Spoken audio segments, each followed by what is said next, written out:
Imagine it's your 100th birthday. You wake up in the morning, check your messages, and discover that your great-grandmother is still alive. Your parents are both over 120 years old. You've already had three completely different careers. And retirement? Well, nobody has retired in decades. At first, living for 200 years sounds incredible. More time with family, more time to travel, more time to achieve your dreams. But what if humanity suddenly gained the ability to live for 2 whole centuries? Would it create a paradise or a problem bigger than we've ever faced? Let's find out. First, we need to set one rule. Humans can now naturally live to around 200 years old. Diseases still exist. Accidents still happen. But aging becomes dramatically slower. A 100-year-old person would look and feel more like someone in their 50s today. So what happens next? Well, surprisingly, not much. At least not immediately. The first few years would be filled with celebration. Scientists would call it the greatest medical breakthrough in history. People would stop fearing old age. Imagine being told at 25 years old that you still have another 175 years ahead of you. Suddenly, life feels very different. Why rush into marriage? Why rush into having children?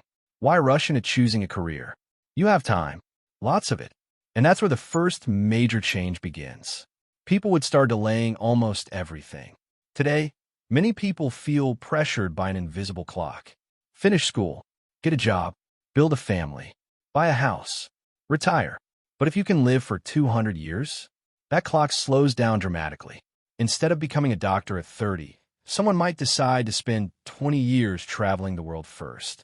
People could spend decades experimenting with different careers before settling on one. Life would become less of a sprint and more of a marathon, at least in the beginning. But then something unexpected happens. The population starts exploding. Think about it. People are still being born, but now far fewer people are dying. Now imagine a bathtub. Normally, water flows in through the faucet and drains out through the hole. But what happens if you partially block the drain? The water level rises fast. That's exactly what would happen to humanity. Cities would begin swelling in size. Housing shortages would become much worse. Land would become more valuable than ever. And governments around the world would face a difficult question. How do you make room for billions of extra people? The answer would likely be one of two things. Build upward or build outward. Megacities could become the norm.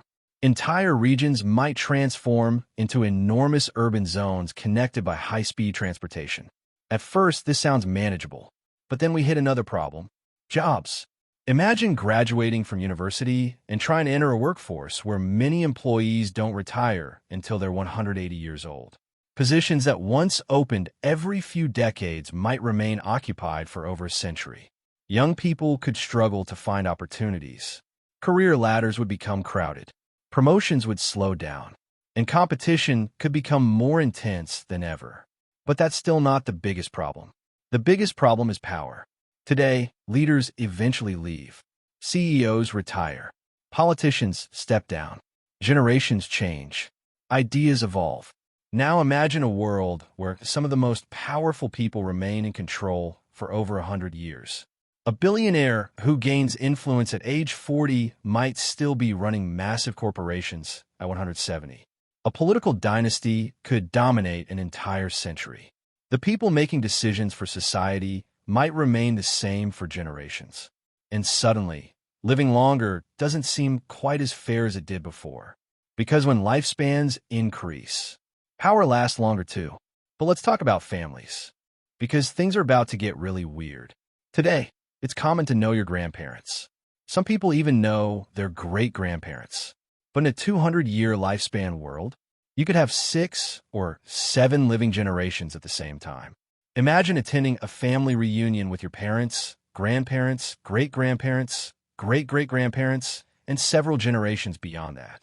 Family trees would start looking less like trees and more like forests. Inheritance would also change dramatically. Today, many people inherit wealth from older relatives.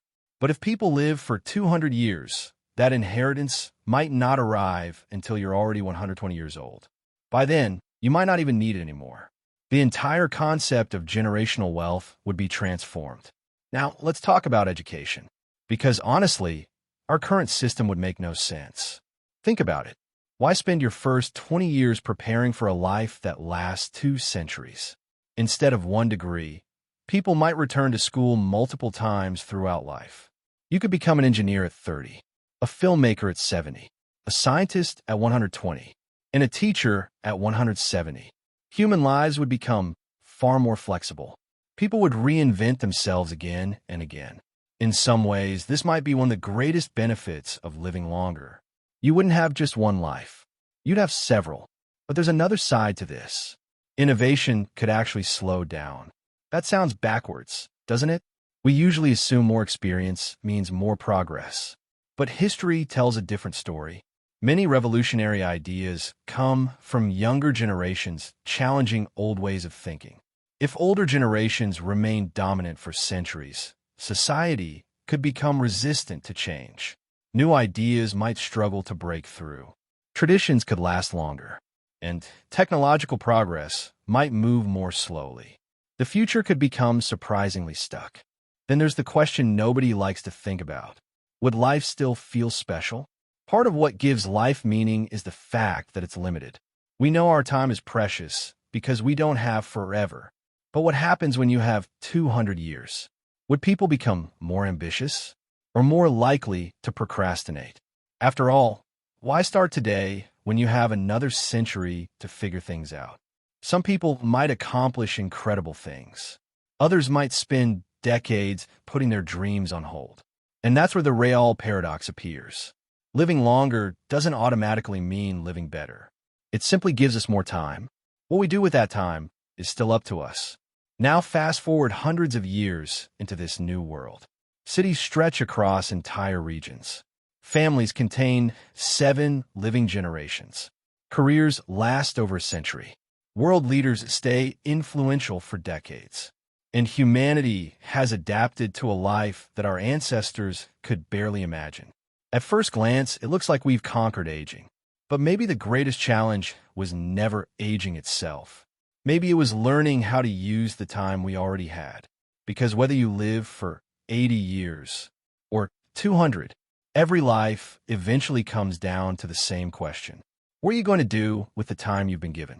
And if humans really could live for 200 years, the answer to that question might become more important than ever. And that's a wrap on today's What If. If your brain is spinning right now, good, that means it's working. Drop a comment. Would you want to live 200 years? Subscribe so you don't miss the next one. See you in the future.